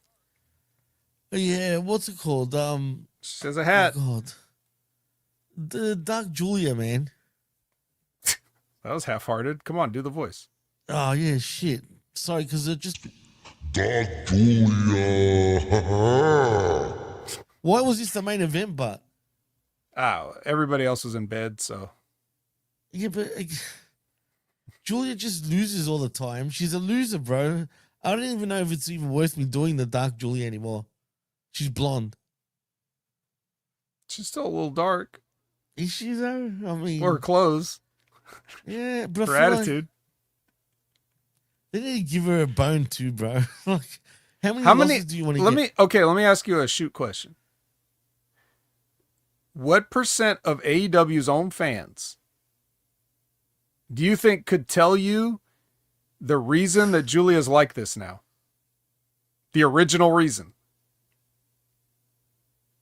Oh, I mean, Give me a ballpark percentage. What do you think actually, how many actually do you think know? that's a tough question, dude. I don't think many would really know. 30%? 40%? I'll go with Liz, 5%. She said 0.5. It's Oh, probably more 0.5%? than that. 10%? No, realistically 15. 15%, huh? I say roughly. Why? I'm just wondering, like, because like these kind of things I usually remember, but sometimes I forget. So I wonder like what the hardcore fan base, like how much with all this wrestling that comes out, how much can they actually retain in their memory of like, It's hard. we just dude. accept that Julia's like this and we don't even remember what originally caused it or what she was doing before. Well, Even she's- Cold-Blooded forgot. But Can you guys be AEW honest? Can you guys in the chat be honest? And anybody that forgot, can you like put a little hand raise emoji? Like if you forgot, it's okay to be honest. It doesn't mean we're not like calling you out. I'm trying to think what because about Jimmy's you? thinking of giving up Dark Julia. So I want to make sure that this is the right thing to do. Only because her partner is more dark looking, like per se, with her look than she is lately. Like the last few weeks, she went from dark hair originally, like to back to blonde. You know what I mean? She's not even wearing black a lot of the times. Sometimes she's wearing blue. Wait, does she ever have black hair? I don't remember that. I could have sworn she did, man, at one stage. Nah, I think she's been. Wait a minute. Wait a minute. I'm curious now. What was the dark team called again? With what's his name? In Alistair Black, Malachi Black. What were they called again? Oh, the House of Black. That's it. Yeah, the House of Black. Let me just see something. But what would be your percentage actually, Vet? I don't know. 30, Wow. maybe 40%. Maybe 40%. That's Remember? a lot, dude. Yeah. Because retaining is bad. Hard, sorry. I'm just- Well, yeah. Anyways, I'm pretty sure she didn't have black hair, but gonna yes, look it up. Couponer and Liz are both, they're right. She was a cheerleader with the varsity right. varsity With club Pillman gimmick and yeah. She got misted name? and then one of her eyes went black Right. and then it started spreading until she became totally dark and then yeah, she's been dark ever since and now like all those guys are gone. You're right. They tried to restart it and then Buddy got hurt and now Rodito's tag teaming, so it's like she had to get a triangle. It's weird. Well, just quietly, she should color her hair black.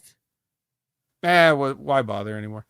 But anyway, yeah, she gets the haterade. She drinks a tall glass of haterade here, and then now here's the heat back, Josh. This is where the heat back comes in, because they kick the shit out of her for a while, and then Queen Aminata comes in, and yeah, so apparently we're gonna get a blood and guts match. Yeah, man, what was up with that, dude? Jamie Hayter announcing that. I don't know. Why? I mean, Why a come blood on. and guts match? I don't know. What's the problem? Suddenly, like really. I mean, I get it that Queen Aminata and Tekla have been fighting since the day Tekla got there, but that's them. Yeah, But that's why them. does- And now you're gonna drag other people into it. Come on, man. Like, anyway, whatever. Cool. I don't care. It's not gonna freaking. You called this actually, Josh? Really? Wow. Blood and guts. Yeah, actually, I should do that. Blood and guts. Fatality. What can you say? Yeah. Blood and guts. Brilliant. Anyways, that's it. That's And how by we the way, go I off don't the know air. why- That's how we end the week. Blood and guts. A promise of blood and some guts. Is that going to be on the 6th anniversary show? They didn't announce that, right? But so I'm assuming. I don't know. I mean, whenever it is, we'll be there to cover it. But We will. And why did I think Julia had black hair freaking one time? Maybe I don't know a lot of the things why you think them, Jimmy, but here we are. Yeah. Hey, you know what else I hope you think? I hope you think it's time to wrap it up. It is time to wrap it up, as a matter of fact, and we went just under 2 hours. So in saying that, Vet, tell them what you're up to and what you're doing. And actually, are you jumping on the Twitch right after this? Of course. At Opinion Haver everywhere, including twitch.tv. I could Google myself recently, and I want you guys to understand there's another person, Opinion Haver. He tries to be Opinion Haver. Wait, That's there not is? me. Yeah. He got some of the ones that I didn't get, like Blue Sky. Like he jumped on Blue Sky before. I tried to get on Blue Sky just so I could take the name, but when it first came out, it was invite only, and they took their sweet time inviting me. So I think by the time I got invited, he already took it. Wow, what pricks. But his name, like the name he usually uses is, I don't know if he thinks this is funny or whatever, but William B. Fuckley is the name that he uses. Fuckley? Yes. And on Twitter, he uses, he couldn't have Opinion Haver, so he put Opinion Haver, like he left the I out. And yet sometimes, Sorry, bro, it doesn't work. sometimes when he gets into political arguments with people, I'll get dragged in because they're trying to tag him, but they spell it right. So I get tagged instead of him. And then I'm like, what the hell is this? And I go, oh, it's that guy again. So I just leave that conversation, and get out. But so if you're ever looking for me, and some guy named William B. Fuckley, that is not me trying to be cute. You'll know it's me if it's me. And I have opinion on Haver on most things. So just throwing that out there. That's more important. Everything else, HMG, you already know. You already know all the shows. Rip Rogers, Stevie Richards, Limpin' Ain't Easy. Everybody's great. I love everyone. That's it. Jimmy? What game are you playing, by the way? I'm going to see if I can finish Silent Hill F today. Are you still doing that? Is that good, the remake of it? Hey, It's not that good. it's not Dark Me, Professor, I promise. I don't know who this dude is. He's dark, man. William B. Fuckley. You know it's not me seriously. because he's, again, engaging in politics debates online. So you know damn well that ain't me. That doesn't sound like anything I would ever do. Yeah, no way. That's so not you, man. But anyway, you're right about when it comes to all the shows. You guys all know what we get up to at this point. But most importantly, please like and subscribe right here on the YouTube channel, because again, the numbers keep going up and we need more support. So please keep sharing us around. We'll very much appreciate that. And I think that's about it. One real quick thing, Jimmy. Because Zane said, isn't that why you use 2X? No, the 2X is because in my rookie year of HFG, I took He won two. Yeah, I won 2 hammies. I remember that. Yeah, and then that killed the hammies because we never had hammies since then. And Yeah, what's Ben up with that? never sent me my statues either. So, anyways, what? He didn't. the call out. But yeah, so that's with the 2X. I'm a 2-time Hammy Award winner. I was rookie of the year and pro of the year. I actually used to introduce you as that too years ago. Now it feels like, as instead of the best in the world, the 2-time opinion haver. I guess champ, whatever you want to call it. But that's a little lore because I realized that some people that was so long ago that some people have been listening to us even for a long time and may still not know that why that's there. And I just never change it because every time I come on StreamYard, I just leave it how it is. Right. So I just never changed it. But I like that though. Anyway, man. Yeah, it's like an Easter egg now because people now probably don't even know it because, it's been years since then, which is trippy in itself.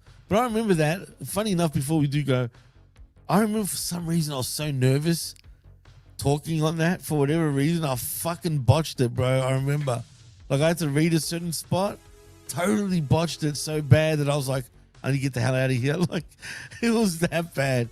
But, hey, man, I was still kind of new to the game at the time.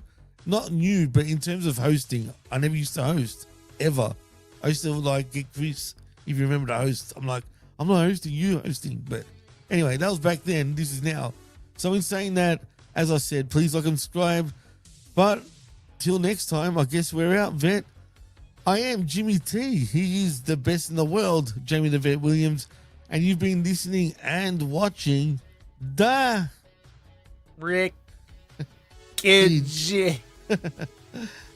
Right here on Hamin Media Group's YouTube channel and, of course, channelattitude.com after the fact. Till next time, see you later and peace.